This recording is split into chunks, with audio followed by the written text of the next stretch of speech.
I would just say if they want additional information on the millage that's coming up August 6th, CJ and the Oxford Leader has covered it from one end to the other end. Everything you need to know is in the Oxford Leader. We invite you to call our offices, both Lieutenant Patterson and I. We've had some calls, but certainly not what we would expect. But, you know, again, if you don't know what you're voting on when you go to the polls, you're going to do your community an unjust service. So I would say call either one of us. We're in our offices until the election. We can be reached every day, Monday through Friday, at your leisure. Just give us a call or shoot us an email. That's correct. That's the main thing you got to understand is it's that time again for operating millages. Reference the Parks and Recs. It doesn't have anything to do with the bond situation. These are operating millages. If we don't have an operating millage for a budget coming for the sheriff's office contract and Parks and Recs, then we won't have any money to fund both areas.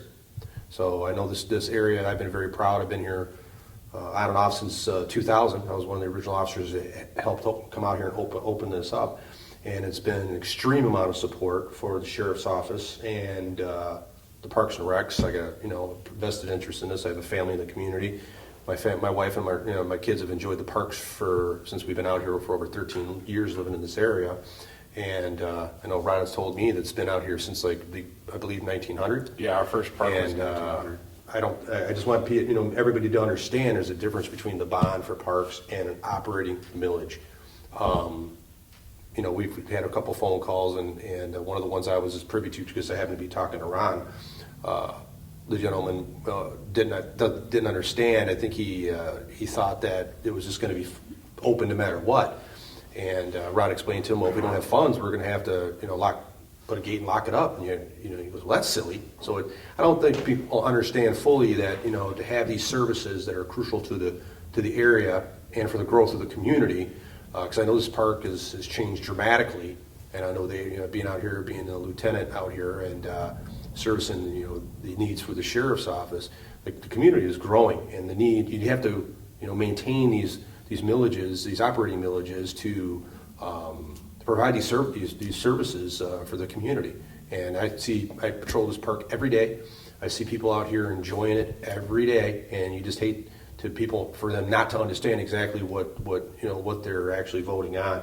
That's why we showed up here tonight to try to help be available on our own time to see if people had any questions or concerns or if they need help understanding. I know CJ's been excellent about and I agree with Ron on that. And as far as his articles describing exactly what this is, I said we've been through numerous ones of these. I think a lot of people they understand it, and I'm very confident we will get the support because the community.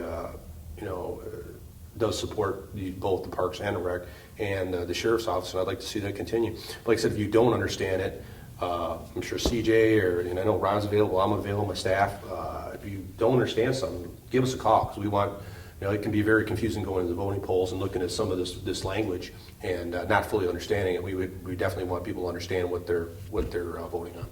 Yeah, and I'll just break ours down real quick. So currently you're paying 0.82, so it's 82 cents on the dollar of your SCV. So if your house is $200,000, your SCV is $100,000. So you're paying basically $82 a year for that millage for us. We are looking to go up to 1 mil. So it'll go from 82 cents or $82 to $100. That's what you would be paying.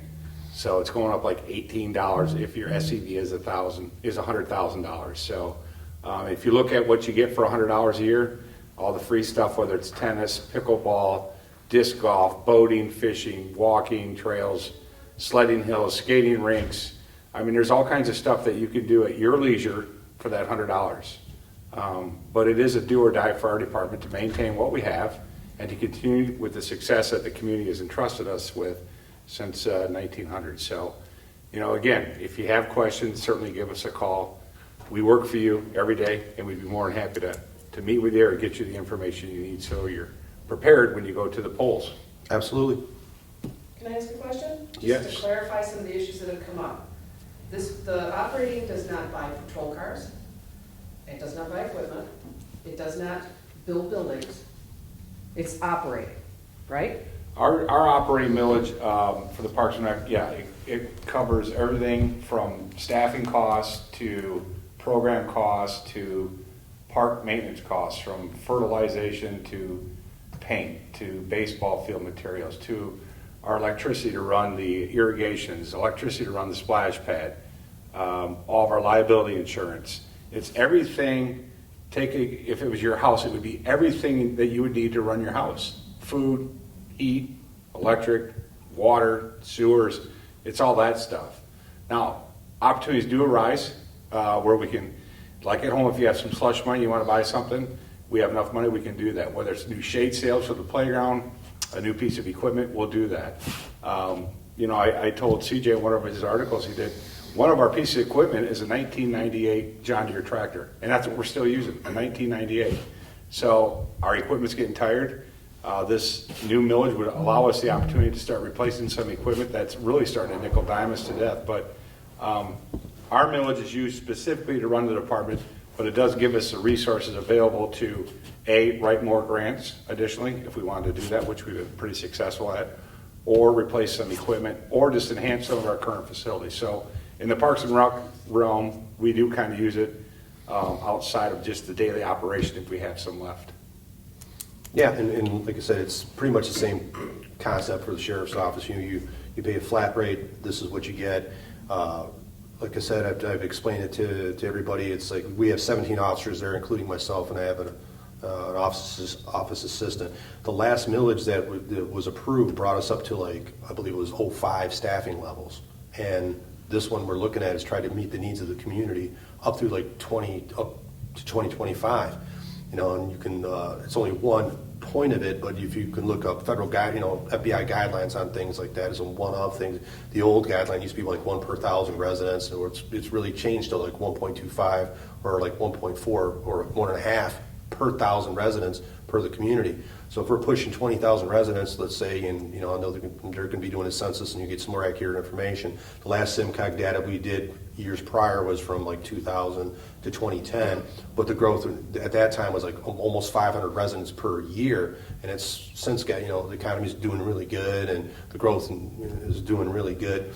And when you look at those numbers and you do the simple math on it, I explained to CJ the best way I could say it is like you go out for breakfast in the morning to a restaurant and there's hardly anybody in there. You have X amount of wait staff there, and one or two, let's say, and they're servicing you.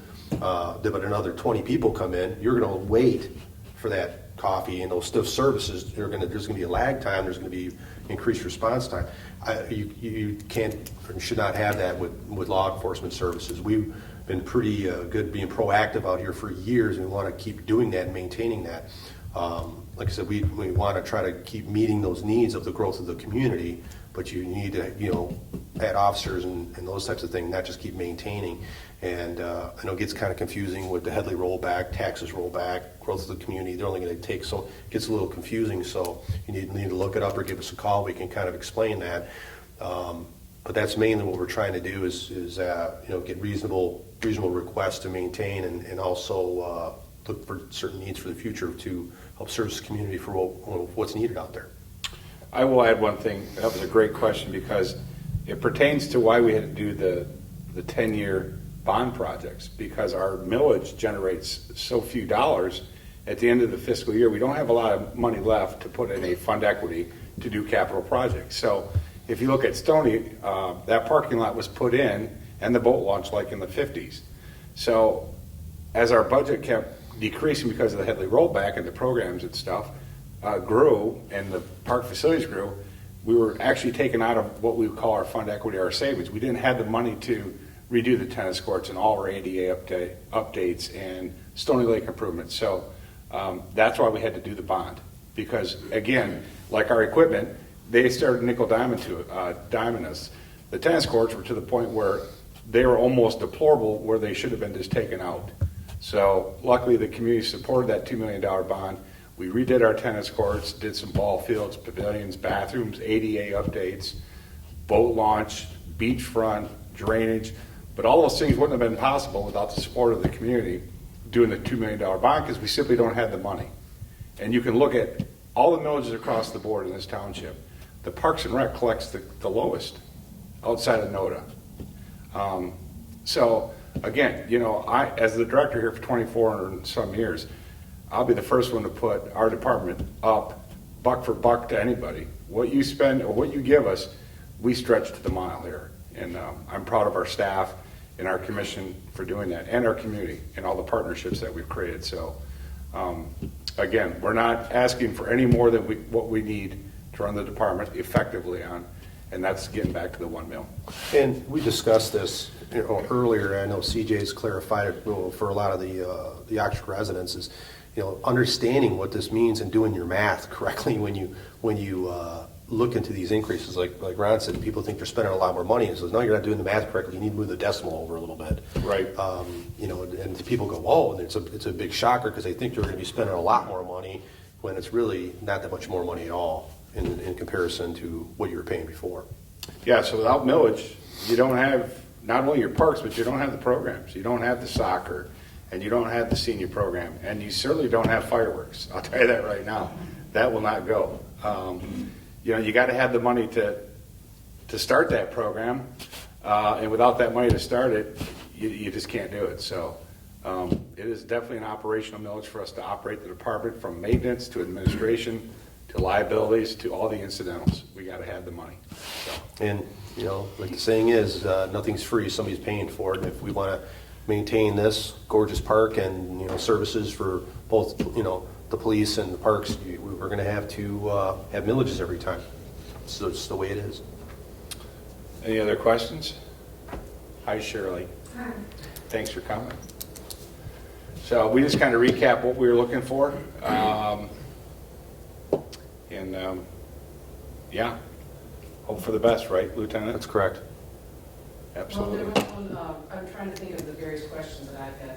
One, could you explain the difference between the incorporated and unincorporated part of the township? You want to explain that? Well, Well, first of all, let me say, the Parks and Rec covers village and township. yeah. The sheriff is township only, and that may be where. Yeah, so village residents will be voting on our millage because they're part of our township. But the Oakland County Sheriff does not patrol the village, so the village residents will not be voting on the police millage. That's correct. Yes, And the so wording in the village, I believe, uses the term unincorporated. unincorporated, correct, yeah. So, but if you're in the village, you'll be voting for our Parks and Rec because you are a resident, so you get those resident rate discounts.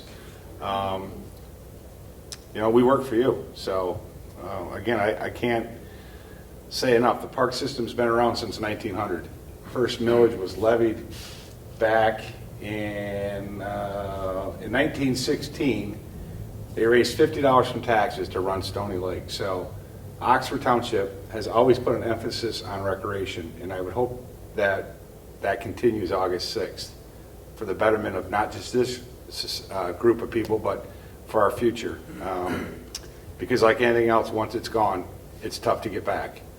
And I can tell you, out of the 4 parks and the 500 plus acres that we maintain, any time off or down from funding, it won't take long for these parks to become deplorable. So I just hope that people are educated when they go to the polls August 6th, and you vote with some sincerity of your community and what value it brings to your community, both police and us. And it's nice in this computer generated, with everything's electronic, to see every day when I come through here and patrol through here, all the young kids and everybody, really utilizing it. And it reminds me of the old days when we were younger and you're out playing all the time instead of being behind a computer.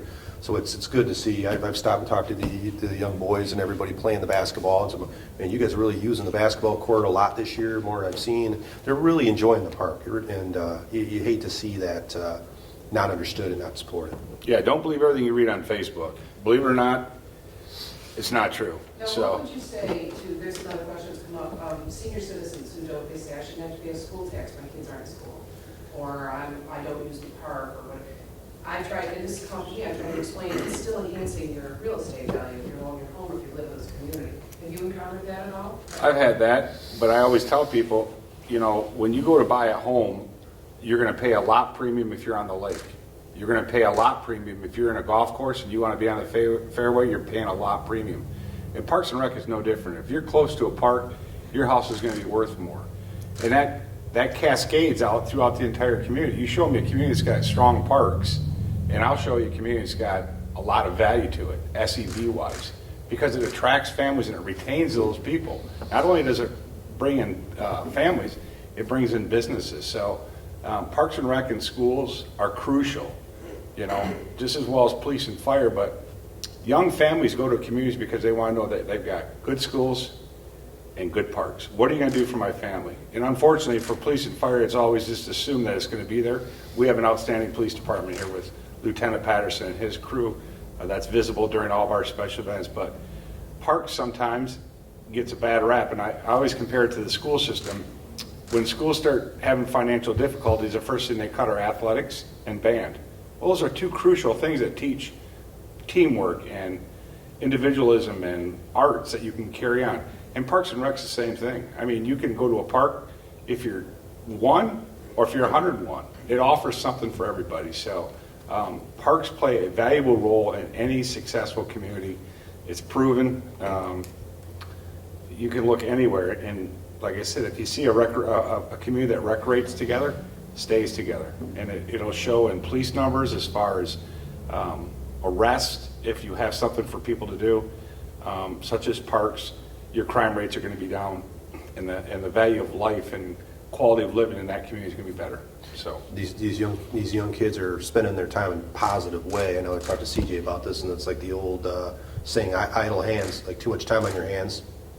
What are you going to do with that time? I had a friend of mine said, my kids, he goes, I'm too involved, and I got them too active in sports and scouting and positive things for them to even get in trouble, because, that's what you do. Well, what are these kids going to do with all that time on their hands if they don't have a place like this to come to in a positive way? Good question. Anybody else? No? LT, anything else from you? Just please educate yourself, and please get out and vote August 6th. We would very much appreciate the support, the continued support, I would say. Yeah, the polling places, I know one is here at the community room, one is at, used to be Christ the King Church, one is at the Free Methodist, Yeah, United Methodist. United Methodist. I think there's 5 polls, so if you're not sure where you vote, contact the Township Clerk's office. Or the village office. Or the village offices, and they'd be more than happy to get you pointed in the right direction. Thank you for everybody's time. Yeah, thank you.